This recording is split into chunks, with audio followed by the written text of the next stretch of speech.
So we're going to talk about the next steps here of going into framing and what the important things are there. Rich is going to talk us through the sill plate and the importance of that and the importance of really nailing that install down. So Rich, talk us through those steps and what you're looking for when you come out to do a site inspection. When I come out and do a site inspection, when it comes to the sill plate, which is the green lumber on top of the wall, it's the first piece of framing member that goes on any foundation. Two things. When it comes to precast walls, we don't want the little blue foam seal sealer put down on top of our walls. That creates a slip joint. We like construction adhesive. So we just put a bead like this on top of the monocast panels. You set your green board down, your sill plate, and it is critical where two monocast panels meet. We call it a shiplap or a panel joint. It's critical that you have one piece of lumber, sill plate, bridging this panel joint far enough where you can get two anchor bolts through the holes in the wall we got at the top for you. We put them in there. Two, at least two, if not three, if not four, it's better. The reason for that is, let's say this one here is put on perfectly. See how far, if you can almost see the edge of the sill plate bridges over this a long way. You probably got 3 bolts. Yep. We got the seal of approval here. Yep. If that sill plate bridged this panel joint this far only and it had 1 bolt, all you've done is create a hinge, like a door hinge. 1 bolt, it swings. 2 bolts or more, solid. Now the wall will not move. Glue and bolt. We provide these for you. These go in every 24 inches on center. That's the only critical part when you're putting the sill plate on. Glue, bolt, 2 or more bolts past the panel joint on the same piece of sill plate. It's got to have 2 back here or more and 2 over here or more. Now the panel will not move. That's what they did here. That's what we do. We set a long board right there and we bolt the heck out of it and we fill in the gaps.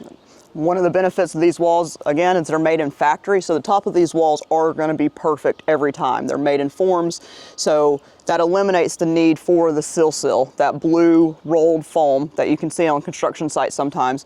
They use that on top of the walls to help with the waviness. With this, they're perfect, so we can get that sill plate directly on top of that with the construction adhesive and the bolts. And then going into the next stage, what we'll be doing here after we pour the slab is putting on trusses and then putting on subfloor. We call that putting the hat on the house. Yeah. So with that, we want to make sure that we're doing that before we backfill. That is really important. If you backfill these walls right now, you are going to have a collapse come in. So talk to me, Rich, about the requirements for trusses, the different ways that we can do trusses. This also goes into planning and making sure that you're thinking about this with your structural engineer and your plan design of which direction your trusses are going to run, because there's different requirements for each.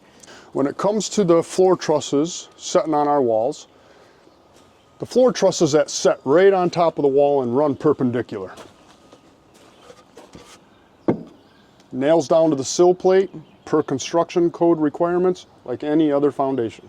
Nothing to do different there. Yep, and that's perpendicular to your backfill wall. So yes, that's the important part to think about. Everything's based on the backfill because that's where all your pressure's coming from. That is right. This is a daylight wall. There's really no pressure against it. Yep. It's always best when you're designing a home and you're going to use monocast or any kind of precast foundation. You want to try to design it so your floor trusses are perpendicular to the heavy backfilled walls. The other requirement with all precast foundations is that when the trusses run parallel. So here's your last truss, your sill plate's up top. There's nothing from this anchor to the sill plate. So now we need to, we call it laterally support the wall. Trusses are running parallel. You must start 1 foot off the corner and you got to put blocking from your sill plate to your first truss. Yep, and that's going to be solid blocking. Solid blocking. From the bottom of the truss all the way to the sheathing, the Evantech. Little glue, slide it up in there, guy on top, screws it. 1 joist bay, 2 joist bays, 3 joist bays, and it could be even more depending on site situation and backfill load. Minimum of 3. Yep. And then the other part is going to be your structural walls, your shear panels. So depending on the length of the wall, sometimes we have to do shear panels. K-Wall will help advise on that. So those are going to be your interior walls that we actually end up doing sheathing on both sides. There's a specific nail pattern that'll be provided, and it's usually dictated 20 feet, I believe you need to have one. Yeah, it's dictated on two things. Like your backfilled wall is one straight wall. Okay, so you got thousands of pounds of pressure on that wall and nothing here. It's a garage, they're gonna drive in and out.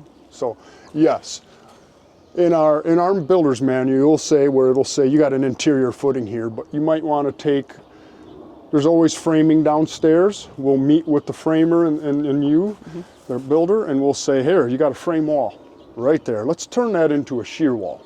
And that means we bolt the sill plate to the concrete floor. We like to frame it out of 2x6s and then glue and screw sheathing on both faces, right up against the wall. It's nothing more than a permanent wall doing that. It's what we call a shear wall. Yep, and those are also very important to get in before you do your backfill. So what I always recommend and have our project managers do is meet out here with K-Wall once the framing is done before you do backfill. We want to have a really good solid inspection to make sure that, hey, we've thought about everything is locked in, it's an extra set of eyes. It's no problem for these guys to come out. They would much rather do that than have a problem that they have to address later. That's right. So a good inspection and then you're good to go for backfill.